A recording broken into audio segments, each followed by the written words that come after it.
গত ১৩ জুন লন্ডনে প্রধান উপদেষ্টার সঙ্গে বিএনপির ভারপ্রাপ্ত চেয়ারম্যান তারেক রহমানের যে বৈঠক অনুষ্ঠিত হয়েছে, বাংলাদেশ জামাতে ইসলামী এটাকে খুবই স্বাভাবিক মনে করে।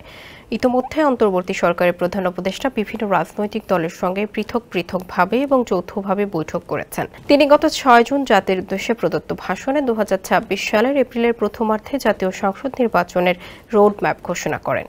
তার এই ঘোষণার পর লন্ডনে সফরকালে একটি রাজনৈতিক দলের সঙ্গে বৈঠক শেষে বিদেশে যৌথ প্রেস ব্রিফিং এবং বৈঠকের বিষয় সম্পর্কে যৌথ বিবৃতি প্রদান করা বাংলাদেশের রাজনৈতিক সংস্কৃতির ব্যত্যয় বলে মনে করছে জামাতের আমির। এর মাধ্যমে তিনি একটি দলের প্রতি বিশেষ অনুরাগ প্রকাশ করেছেন, যা তার নিরপেক্ষতাকে ক্ষুণ্ণ করেছে বলে মনে করেন তিনি। RICL TMX, যুগের পর যুগ স্থাপনা থাকে মজবুত। শফিকুল ইসলাম বলেন, আমরা মনে করি দেশে ফিরে প্রধান উপদেষ্টার অন্যান্য রাজনৈতিক দলের সঙ্গে আলোচনা করে এ ব্যাপারে তার অভিমত প্রকাশ করাই সমীচীন ছিল। বাংলাদেশ জামাতে ইসলামীর আমির ডক্টর শফিকুর রহমান বলেন, তার দল মনে করে সরকার প্রধান হিসেবে কোনো একটি দলের সঙ্গে যৌথ প্রেস ব্রিফিং নৈতিকভাবে কিছুতেই যথার্থ নয়।